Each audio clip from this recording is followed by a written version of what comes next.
আজ আমরা প্রথমে সালোক সংশ্লেষের সমীকরণ নিয়ে আলোচনা করব। তাহলে আমি প্রথমে আলোচনা করব কি সালোক সংশ্লেষের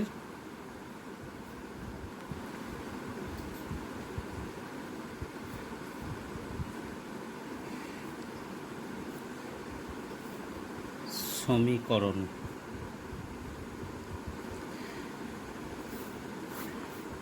সালোক সংশ্লেষের সমীকরণটা তাহলে আমরা যদি লিখি তাহলে কি পাবো, 6CO2 12 H2O সূর্যালোক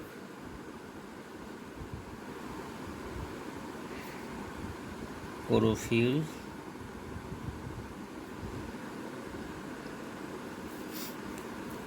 C6H12O6 plus 6H2O plus 6O2। তাহলে প্রথমেই আমরা দেখতে পাচ্ছি যে সালোক সংশ্লেষ একটি জৈব রাসায়নিক প্রক্রিয়া। এখানে কার্বন ডাইঅক্সাইডের কার্বন বিজারিত হয়ে গ্লুকোজ অণুতে অঙ্কিত হয়েছে, অর্থাৎ কার্বন ডাইঅক্সাইডের বিজারণ হয়েছে। আর জল জারিত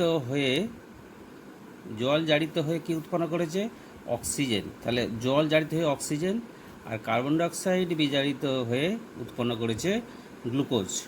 তাহলে সালোক সংশ্লেষ 1 নম্বর কি বলা যেতে পারে, সালোক সংশ্লেষ একটি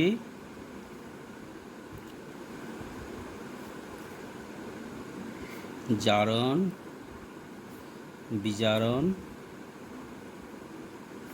প্রক্রিয়া। 2 নম্বর কি বলা হচ্ছে, এই প্রক্রিয়াটি 6 অণু কার্বন ডাইঅক্সাইডের সমপরিমাণ 6 অণু অক্সিজেন উৎপন্ন হয়েছে। তার মানে 6 অণু কার্বন ডাইঅক্সাইডের সমপরিমাণ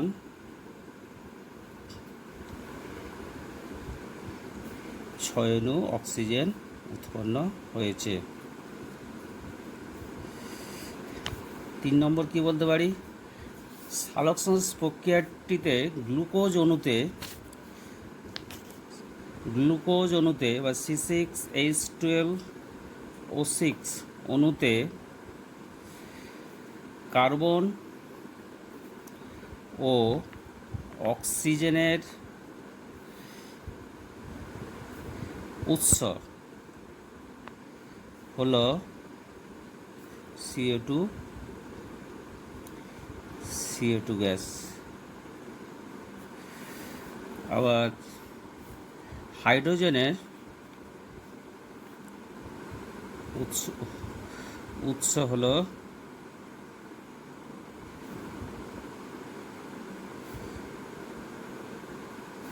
জল। তাহলে আমরা সমীকরণটা আর একটা জিনিস পেলাম কি, যে সালোক সংশ্লেষ প্রক্রিয়ায় উৎপন্ন জলকে বিপাকীয় জল বলা হয়, কারণ এই জল কোষের বিপাক ক্রিয়ায় ব্যবহৃত হয়। এবার আমি তোমাদের সালোক সংশ্লেষ পদ্ধতি নিয়ে আলোচনা করব।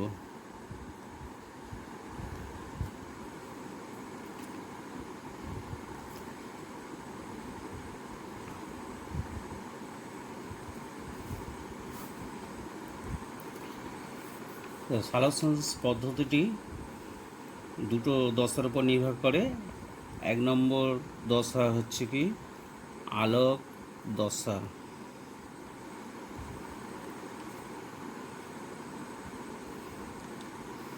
বা আলোক নির্ভর দশা। 2 নম্বর দশাটির নাম হলো অন্ধকার দশা।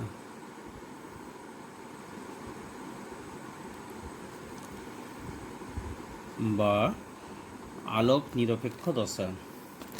তো বিজ্ঞানী ব্ল্যাকম্যান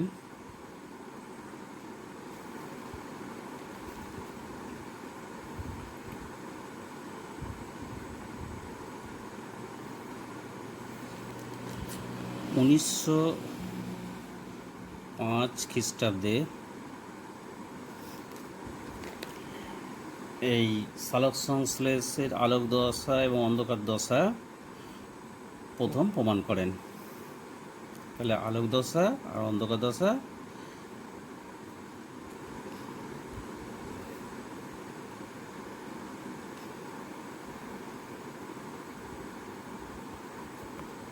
প্রমাণ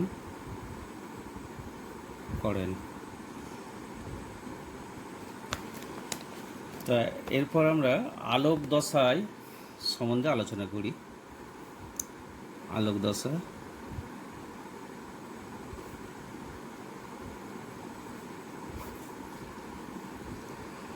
তো আলোক দশা কোথায় হয়? ক্লোরোপ্লাস্টের গানা অঞ্চলে হয়। তাহলে আলোক দশাটা সম্পূর্ণ হয় কোথায়? ক্লোরোপ্লাস্টের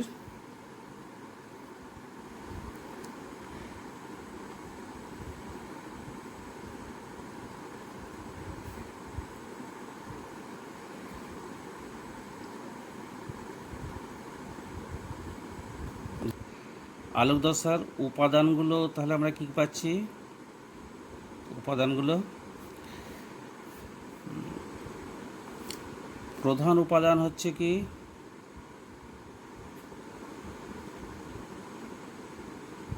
প্রধান উপাদান হলো সূর্যালোক,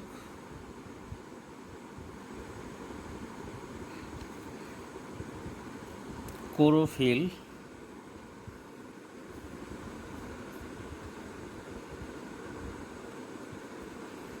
জল। এছাড়া সহকারী উপাদান হিসাবে পাব সহায়ক উপাদান হলো NADP প্লাস ADP।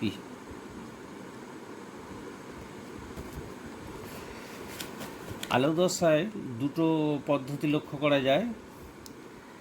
একটা পদ্ধতি হলো আলোক দশায় দুটো পদ্ধতি। একটা পদ্ধতির নাম কি লিখতে পারি আমি? অচক্রাকার পদ্ধতি। অচক্রাকার পদ্ধতি। 2 নম্বর দশাটা আমি কি লিখতে পারি?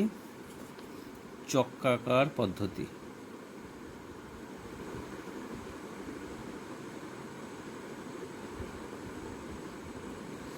তাহলে দুটো দশা, একটা অচক্রাকার পদ্ধতি, একটা চক্রাকার পদ্ধতি। আবার অচক্রাকার পদ্ধতিকে আমরা দুটো ভাগে ভাগ করতে পারি। একটাকে বলা হচ্ছে PS1, মানে কি ফটো সিস্টেম 1 বা পিগমেন্ট সিস্টেম 1, যার ক্লোরোফিল হলো P700। আর একটা হতে পারে কি PS2, যার ক্লোরোফিল হলো P680। আচ্ছা,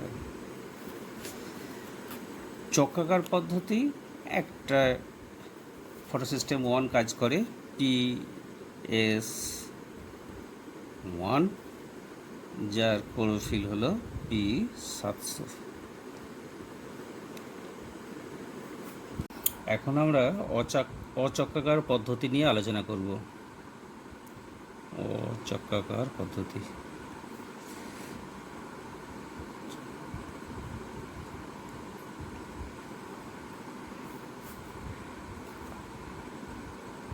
অচাকাকার পদ্ধতিতে আমরা প্রথমেই বলছি যে এই পদ্ধতির নামকরণের কারণ ব্যাখ্যা করি। অচাকাকার পদ্ধতিতে যে ইলেকট্রনটা বর্জিত হয় যে রঞ্জকতন্ত্র থেকে, সেই ইলেকট্রনটা কিন্তু পুনরায় ওই রঞ্জকতন্ত্রে ফিরে আসে না। অর্থাৎ P680 থেকে যদি ইলেকট্রনটা বর্জিত হয়, P680-তে আর ফিরে আসে না, P700-তে ইলেকট্রনটা যায়। এই জন্য একে বলা হচ্ছে অচক্রাকার পদ্ধতি। এখন অচক্রাকার পদ্ধতিতে আমরা একটা ছবি আঁকি। P680 ক্লোরোফিল,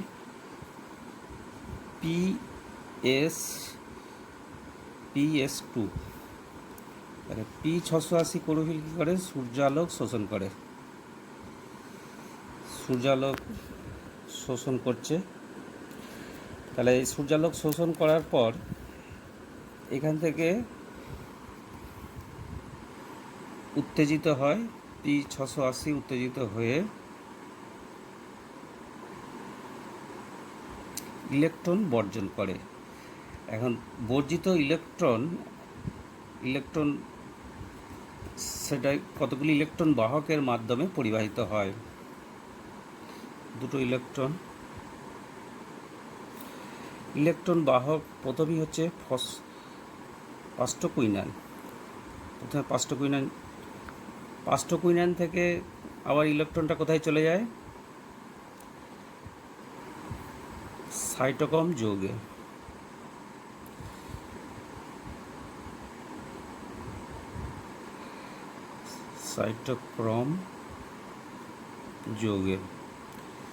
সাইটোক্রম যৌগ থেকে ইলেকট্রনটা আবার চলে আসে প্লাস্টোসায়ানিন ইলেকট্রন বাহকে।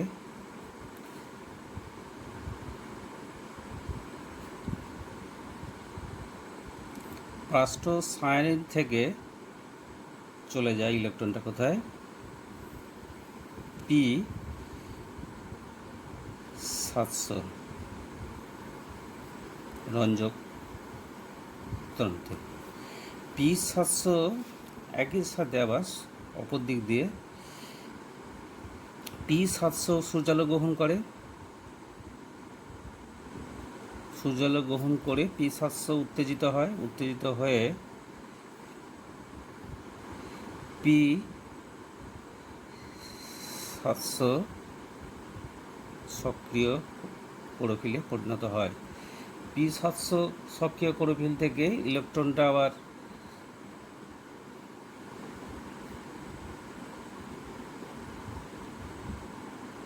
ফেরিডক্সিন ইলেকট্রন বাহকে আসে। ফেরিডক্সিন থেকে আবার দুটি ইলেকট্রন চলে আসে NADP+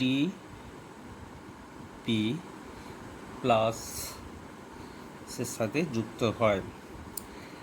NADP+ এর সাথে দুটি ইলেকট্রন যুক্ত হচ্ছে। ইতিমধ্যে এর আগে যেটা P680 বলা হয়েছিল, উত্তেজিত সক্রিয় ক্লোরোফিলে পরিণত হয়েছিল, সে কি আবার জলকে বিয়োজিত করে উৎপন্ন করে কি না, দুটি প্রোটন, হাইড্রোজেন আয়ন এবং হাফ O2। এই দুটো প্রোটন আয়ন পরবর্তী ক্ষেত্রে NADP-র সাথে যুক্ত হয়, +2H+ যুক্ত হয়ে উৎপন্ন করে NADPH+।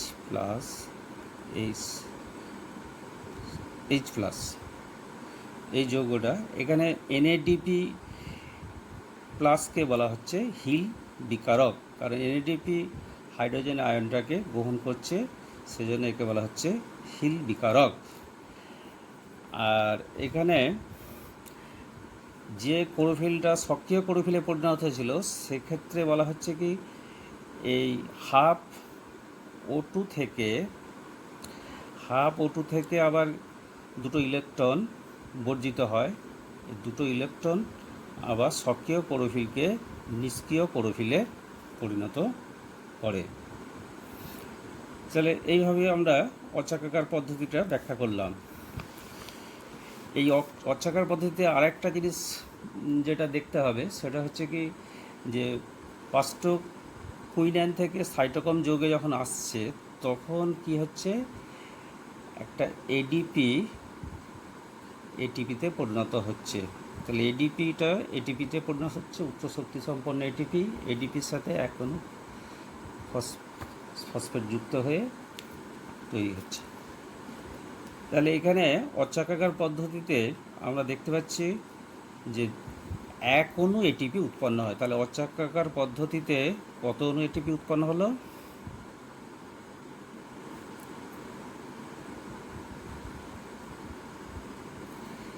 এক অণু এটিপি উৎপন্ন হয়।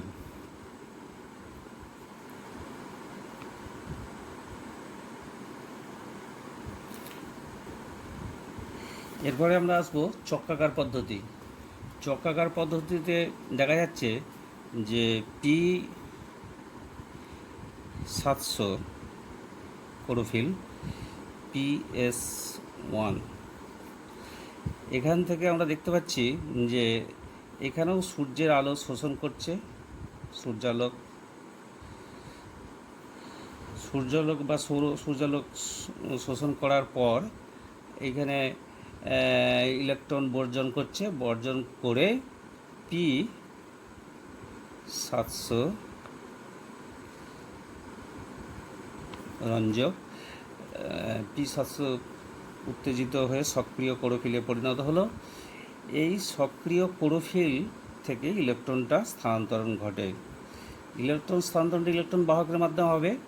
তাহলে দুটো ইলেকট্রন স্থানান্তরিত হচ্ছে। প্রথমে আসছে কি ফেরিডক্সিনে আসছে। এই ফেরিডক্সিন থেকে ইলেকট্রন বাহক থেকে আবার আসছে কোথায়? সাইটোক্রোম যৌগ। তাহলে সাইটোক্রোম যৌগ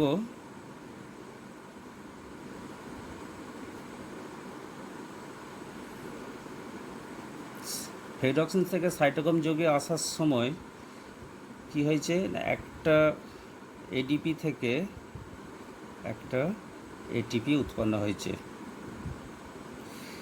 আবার সাইটোক্রোম যৌগ থেকে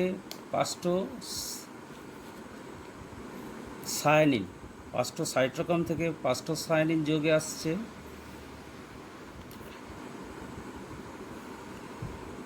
পাস্টোসায়ানিন যৌগে পিসি ইলেকট্রন বাহকে আসছে দুটো ইলেকট্রন। তাহলে এখানেও কিন্তু একটা এডিপি থেকে এটিপি উৎপন্ন হয়। এর সঙ্গে এডিপি থেকে এটিপি উৎপন্ন হচ্ছে। তারপর ইলেকট্রনটা আবার ফিরে আসে P700। এইভাবে আমরা যদি দেখি তাহলে দেখা যাচ্ছে যে P700 থেকে নির্গত ইলেকট্রন আবার বিভিন্ন ইলেকট্রন বাহকের মাধ্যমে P700 ফিরে আসে। সেজন্য এই পদ্ধতির নাম হচ্ছে চক্রাকার পদ্ধতি। এই পদ্ধতিতে আমরা কি দেখতে পেলাম? দুটো এটিপি উৎপন্ন হচ্ছে। তাহলে আমরা চক্রাকার পদ্ধতিতে কটা এটিপি উৎপন্ন হলো?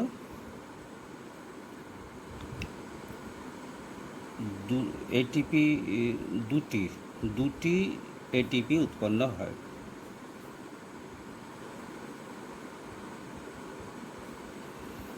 তাহলে আমরা কি জানলাম যে সূর্যালোকের দ্বারা চক্রাকার এবং অচক্রাকার পদ্ধতিতে এডিপি থেকে এটিপি উৎপন্ন হওয়ার পদ্ধতিকে বলা হয় ফটোফসফোরাইলেশন। আচ্ছা, আমরা যদি অচক্রাকার পদ্ধতিতে আমরা দেখেছিলাম যে জলটা বিয়োজিত হয়েছিল। তার মানে ফটোফসফোরাইলেশন ব্যাখ্যাটা যদি আমরা করি,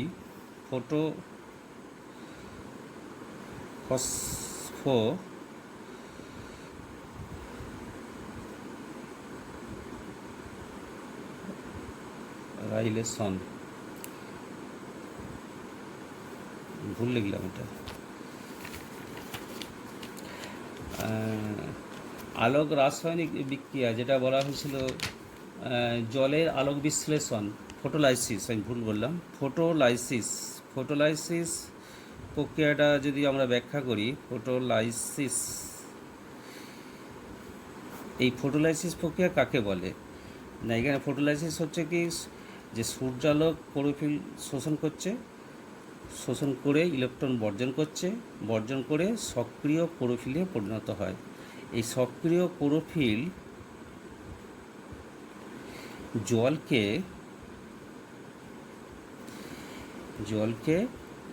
H+OH আয়নে ভেঙে ফেলে।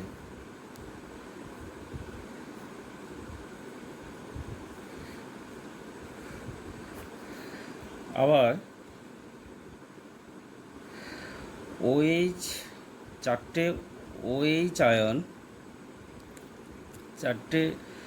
OH আয়ন আবার কি হচ্ছে, থেকে 4টে ইলেকট্রন বর্জন হচ্ছে। 4টে ইলেকট্রন যদি বিয়োগ হয় তাহলে কি হবে না, 4টে OH মূলকে পরিণত হবে, 4OH মূলক।